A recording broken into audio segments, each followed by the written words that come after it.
The scariest part, they still thought I loved him, while I was planning their downfall. That's the kind of revenge you never recover from. No one noticed the exact moment I stopped caring. It wasn't dramatic. No shouting. No slam doors. Just a quiet shift, like a light being switched off in a room no one ever bothered to enter. If you asked anyone who knew me back then, they'd say I had the perfect life. A stable job, a long-term relationship, a close circle of friends. And at the center of it all, Daniel. Daniel had a way of making people believe in him. He was charming in that effortless, dangerous way. The kind of man who remembered birthdays, who laughed at just the right moments, who made you feel like you mattered, until you didn't. I met him 5 years ago at a mutual friend's rooftop party. The city lights stretched endlessly behind him, and when he smiled at me, I remember thinking, this is what safe feels like. I was wrong. At first, everything was easy. Late-night conversations. Long drives with no destination. The kind of love that feels like it was written just for you. He used to hold my hand like it meant something, like I meant something. But love doesn't usually break all at once. It cracks slowly. It started with small things.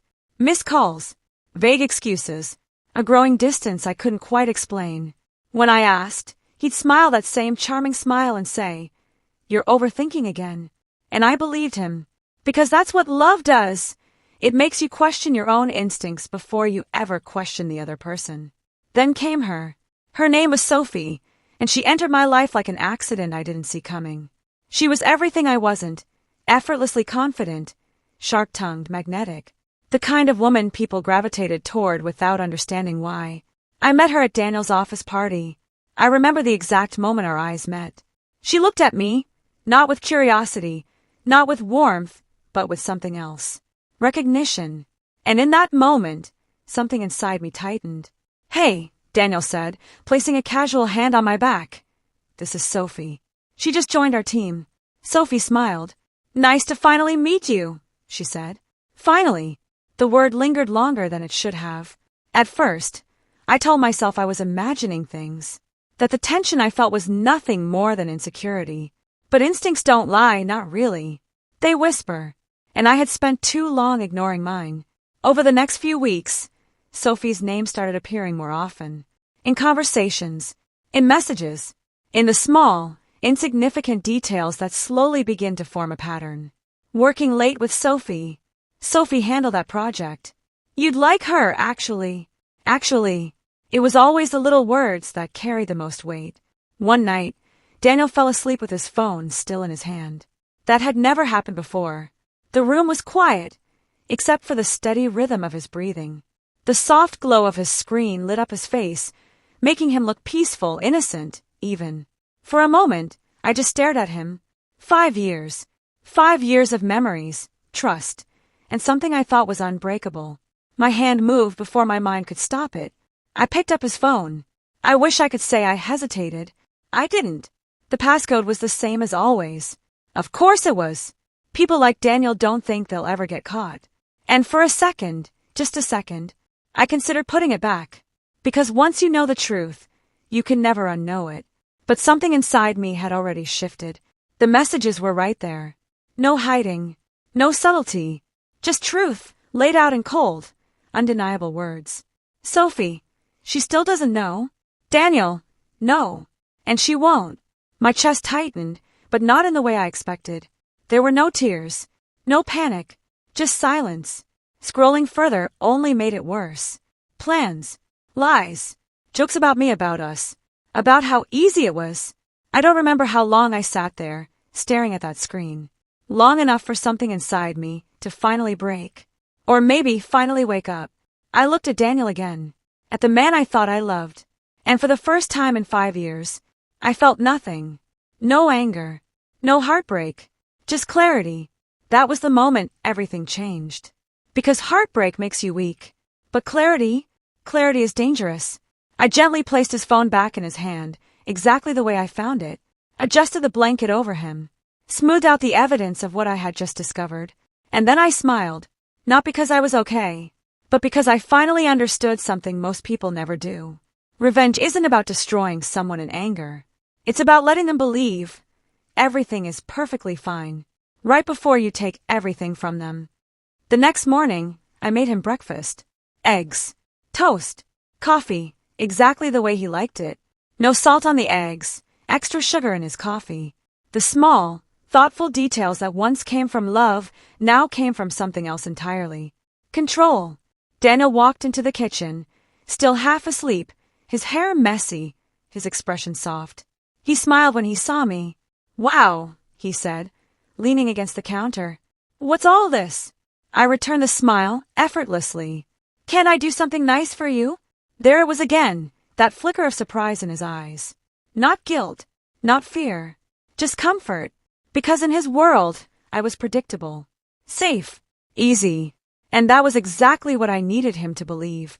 Over the next few days, I became everything he wanted me to be. More affectionate, less questioning. I laughed at his jokes again. I stopped asking where he was going, who he was texting, why he was coming home late. I became lighter. And the more I gave him that version of me, the more careless he became. That's the thing about liars. They don't just lie to you, they start believing their own lies too. One evening, as he got ready to leave, I leaned casually against the doorway. "Working late again?" I asked. "Yeah," he replied, avoiding my eyes for just a second. "Big project." I nodded as if I believed him. "Say hi to Sophie for me." He froze, just for a fraction of a second, but I saw it. Then he laughed. "Yeah, sure." The door closed behind him, and the silence that followed felt heavier than anything else. But instead of breaking down, I picked up my phone, and I started planning. Revenge isn't impulsive. It's patient, precise, and I had time. The first thing I did was learn. Not just about Daniel and Sophie, but about everything they thought they were hiding. Patterns are easy to find when you stop being emotional and start paying attention. Daniel always worked late, on Tuesdays and Thursdays. Sophie's social media told a different story than her words. Carefully curated photos, subtle hints, places she randomly checked into that just happened to match Daniel's meetings. But I didn't confront them. No, that would have been too easy. Instead, I got closer. A week later, I showed up at Daniel's office. Unannounced. He wasn't expecting me. That much was clear from the way his face changed the moment he saw me. "Hey," I said, smiling sweetly. "Thought I'd surprise you." Before he could respond, I turned my attention to her. Sophie. She was sitting at her desk, completely composed, but her eyes betrayed her. Sharp, observant, calculating, just like mine. "You must be Sophie," I said, walking toward her. She stood up slowly, matching my energy. "And you must be the girlfriend," she replied. The words were polite, but the tone, anything but. I extended my hand. "I've heard so much about you." She hesitated, then shook it. "Same here." For a moment, we just stood there, smiling, measuring each other. Two people who knew the truth, pretending we didn't. Daniel cleared his throat nervously. "So what are you doing here?" I turned to him, still smiling. "I thought we could have lunch together. You, me, and Sophie." Silence. Thick. Uncomfortable. Perfect. Lunch was interesting. Daniel barely spoke. Sophie, on the other hand, was surprisingly confident. She laughed easily, made eye contact, played her role perfectly. But so did I. I asked her questions about her job, her interests, her life, and she answered carefully, but not carefully enough. Because people like Sophie, they don't expect to be studied. They expect to be admired. And that was her mistake. By the end of that lunch, I knew exactly who she was. Ambitious, impatient, used to getting what she wanted. And most importantly, she thought she was winning. That Daniel was some kind of prize. I almost felt sorry for her. Almost. That night, Daniel came home quieter than usual. "You seem different today," he said cautiously. I looked at him, tilting my head slightly. "Different how?" "I don't know. Just different." I smiled. "Maybe I'm just growing." He didn't respond. Because somewhere deep down, he could feel it. Something had changed. He just didn't know what. What he didn't know was that I had already made my decision. This wasn't about exposing them. It wasn't about yelling or crying or walking away. No, that would have given them closure. And I wasn't interested in closure. I was interested in consequences. Real ones. The kind that don't just hurt for a moment, but stay with you. As Daniel fell asleep beside me that night, I stared at the ceiling, my mind running through every detail, every step, every possibility. This wasn't just revenge anymore. This was a strategy, a slow, careful unraveling of everything they thought was secure. And the best part, they still thought I had no idea. I turned slightly, looking at Daniel one last time before closing my eyes. Sleep well, I whispered softly, because soon, neither of them would. By the second week, I wasn't reacting anymore. I was orchestrating. There's a difference. Reacting is emotional, messy, unpredictable. But orchestrating, that's where power lives. I started small. Subtle shifts. Tiny disruptions. Things so insignificant, they wouldn't raise suspicion, but just enough to create tension. Between them. The first move, a message. Not from me. From Daniel's phone. He was in the shower when I did it. The sound of running water covered everything. My hands didn't shake this time. There was no hesitation, no second-guessing. Just precision. I unlocked his phone and opened the chat with Sophie. I stared at their last conversation for a moment. Something about meeting later. Something casual. Something routine. Then I typed, I think we need to slow this down. It's getting risky. I read it once. Twice. Perfect. I hit send. And then, I waited. The reply came faster than I expected. Sophie, what? Where is this coming from? I smirked slightly. Of course, she panicked. People like Sophie don't like uncertainty. They need control. Reassurance. So I gave her the opposite. I didn't reply. Instead, I locked the phone and placed it exactly where I found it. By the time Daniel walked out of the bathroom, towel around his shoulders, everything looked normal. Just another ordinary evening. Just another lie quietly growing. Later that night, his phone buzzed again. I watched him pick it up, watched his expression change. Confusion first, then tension. What's wrong? I asked, keeping my voice soft. He hesitated. Nothing. Just work stuff. Work. I almost laughed. Over the next few days, I continued. Not too much. Just enough. A delayed reply here. A short, distant message there. A perfectly timed silence. I wasn't trying to destroy them all at once. No. I was creating cracks. And cracks spread. It didn't take long. By the third week, things between them had shifted. Daniel was more distracted. More irritable. Sophie. She became restless. I could see it in the way she looked at him during the few times I coincidentally visited his office again. Her confidence wasn't gone, but it was slipping.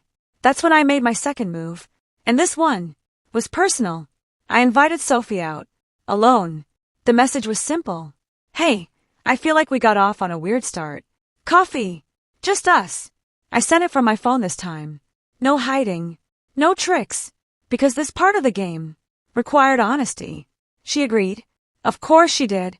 Curiosity is a powerful thing. The cafe was quiet. Soft music playing in the background. The faint smell of roasted coffee beans filling the air. Warm lighting. Comfortable. The kind of place where people feel safe enough to say things they shouldn't. Sophie arrived exactly on time. Always controlled.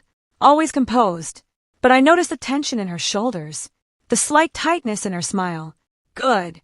I didn't expect this, she said, sitting across from me. I know, I replied calmly. That's kind of the point. She studied me carefully. You're not what I thought you'd be. I tilted my head slightly. And what did you think I'd be? She hesitated.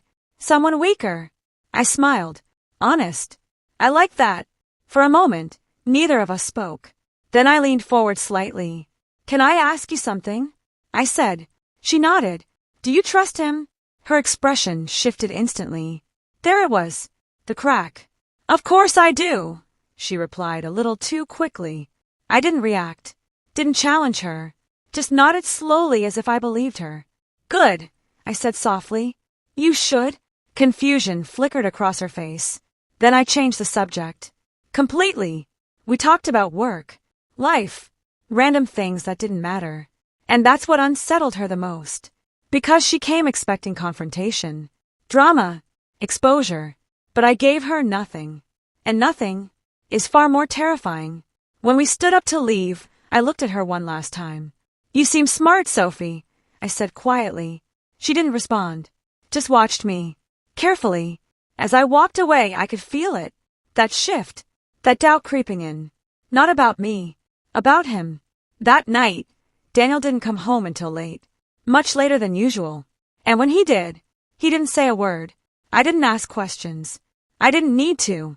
Because the tension between them was no longer invisible. It was real. Alive. Growing. But here's the thing about chaos. Once you create it, you don't control how it spreads. And I was about to find that out the hard way.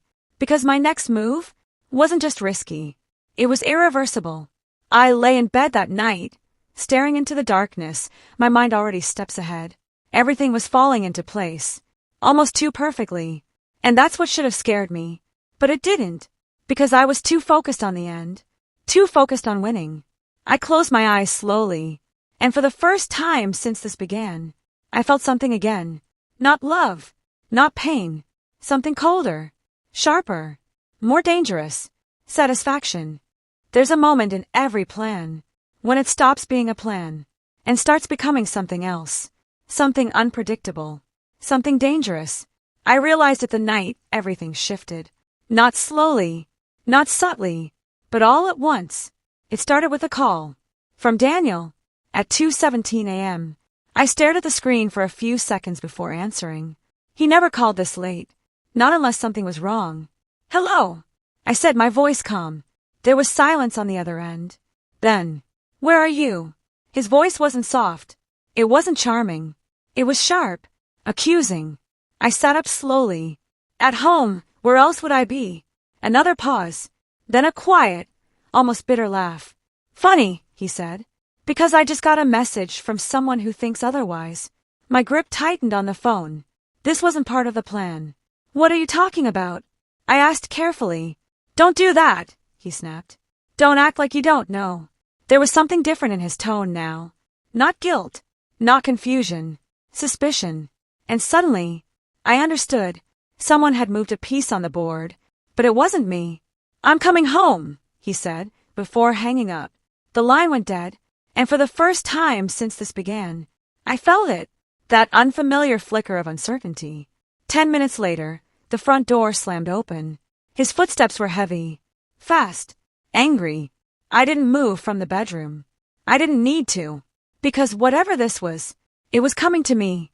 He stood in the doorway, staring at me like he didn't recognize me anymore. Who is he? He demanded. I blinked slowly. What? Don't lie to me, he shouted, throwing his phone onto the bed. The screen lit up. A message. From an unknown number. Ask her where she was tonight. She's not as innocent as you think. For a moment, everything went still. My mind started moving quickly, connecting pieces, analyzing possibilities. This wasn't random. This was deliberate. Calculated. Just like me. I don't know who sent that, I said calmly. Of course you don't, he replied bitterly. Because you're perfect, right? Perfect. The irony almost made me smile. You think I'm cheating on you? I asked, my voice steady. He didn't answer immediately, but his silence said enough. And that's when it hit me. Hard. This wasn't just my game anymore. Sophie. Of course. I had planted doubt in her mind, fed her insecurity, made her question everything. And now, she was doing the same. But unlike me, she wasn't careful. She was emotional, impulsive, dangerous in a different way. You've been distant, Daniel continued, pacing the room. You've been acting different. I watched him quietly. Yes, I said. He stopped, thrown off. Yes, he repeated. Yes, I said again, meeting his eyes. Because something is different. The tension in the room shifted, just slightly, but enough. For a second, I considered it, telling him everything, ending it right there. But no, not yet. Then explain it, he said, his voice lower now. Controlled. I stood up slowly, walking toward him, close enough that I could see the doubt in his eyes. The uncertainty. The fear. You really want the truth? I asked softly. He nodded. I smiled, but not the kind he was used to. Then maybe you should start by telling me yours. Silence. Heavy. Uncomfortable. And just like that, the power shifted. He looked away first. And that told me everything I needed to know. But something had changed. I could feel it. The balance I had so carefully built was starting to crack. Because now there were 3 players in this game. Not 2. And 3 is chaos. The next morning, things got worse. I woke up to find Daniel gone. No message. No explanation. Just absence. But that wasn't the worst part. The worst part was what came next. My phone buzzed. A message. From Sophie. We need to talk. Now.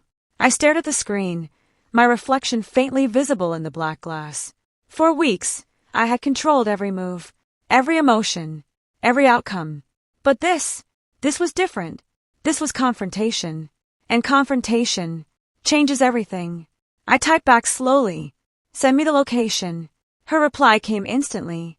A place I recognized. Private. Isolated. Perfect for secrets. I grabbed my keys, my mind already racing ahead, preparing for every possible outcome. Every word. Every reaction. But as I stepped outside, there was one thought I couldn't ignore. What if I wasn't the only one planning something? The drive felt longer than it should have. The air heavier. The silence louder. And when I finally arrived, she was already there, standing alone, waiting. But something about her was different. Not confident. Not in control. Something else. Something dangerous. I stepped closer. Slowly. Carefully. Sophie, I said. She turned. And the look in her eyes wasn't fear. Wasn't anger. It was something far worse. Certainty. Sophie didn't greet me. She didn't smile. She didn't pretend. She just looked at me like she finally understood something. You knew, she said. Not a question. A statement. I tilted my head slightly. About what? Her jaw tightened. Don't do that, she snapped. Don't play innocent now. For a moment, we just stood there. 2 women. No masks left. Then she laughed. But it wasn't amusement. It was realization. You planned this, she said slowly. All of it. I didn't deny it. Because there was no point anymore. What do you want? She asked. I stepped closer. Not aggressively. Not emotionally. Just come. I want you to understand something, I said quietly. That you didn't take anything from me. Her eyes flickered. Confusion. I let you have him. Silence. You think this is about love? I continued. You think I'm here because I want him back? I shook my head slowly. No, Sophie.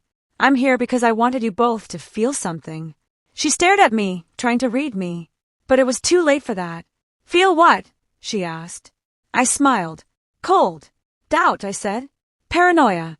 Loss of control. Her expression changed. Because she felt it. All of it. You've been fighting, haven't you? I continued. Questioning each other. Checking phones. Overthinking every word. She didn't answer. She didn't need to. I didn't destroy your relationship, I said softly. I just showed you what it really was. For a second, I almost felt sorry for her. Almost. But then, you're not as smart as you think. Her words cut through the air sharply. I stopped. Slowly. What does that mean? I asked. She stepped closer now, matching my energy. You think you're the only one who figured things out, she said. Something shifted, deep in my chest. Because that tone, that confidence, it wasn't new. It was calculated. You sent those messages, she continued, from his phone, to me. I didn't react. But inside, everything tightened. I didn't know at first, she said. But then I started watching. Paying attention. She let out a small breath. You weren't the only one creating patterns. My silence was enough. So I tested it, she said. I pushed him, questioned him, watched how he reacted. And I asked quietly. Her lips curved slightly. And I realized something. A pause. He lies to everyone. The words landed heavier than anything else. Not just to me. Not just to her. Everyone. And that message he got, she added. The one about you? My heart slowed. I sent that. Silence. For a moment, everything stopped. Then I laughed. Not because it was funny, but because, of course she did. Of course someone like her wouldn't just sit back and lose. You tried to turn him against me, I said. No, she corrected.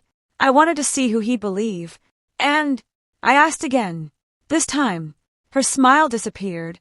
He didn't choose, she said quietly. He panicked. And there it was. The truth. Daniel wasn't loyal. He wasn't conflicted. He was weak. And weak people, they don't choose. They collapse. He came to me after, she continued. Angry. Accusing. Just like he did with you. I said nothing. Because I already knew how that looked. How long do you think this was going to last? She asked suddenly. This game. I met her eyes. Long enough, I said. For what? I took a slow breath. For this. And then, I pulled out my phone. Her eyes followed the movement instantly. I tapped the screen. Turned it toward her. A video. Her face. Daniel's face. Clear. Undeniable. Moments they thought were private. Conversations they thought were safe. Every lie. Every betrayal. Recorded. Her expression changed instantly. You, she started. Relax, I said calmly. I'm not sending it to anyone. Then what is this? She demanded. I stepped closer one last time. This, I said softly, is accountability. Silence wrapped around us. I don't need to ruin your lives, I continued. You'll do that yourselves. Her breathing slowed, but her eyes still burned.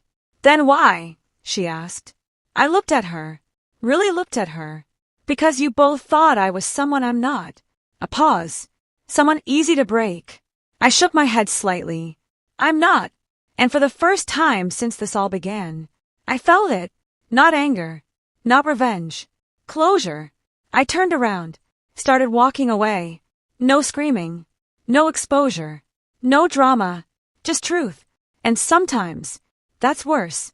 Behind me, she didn't call out. Didn't stop me. Because she understood. The game was over. And no one really won. That night, Daniel called. Over and over. I didn't answer. Because for the first time in 5 years, I wasn't waiting for him anymore. I was done. And that was the only victory that ever mattered.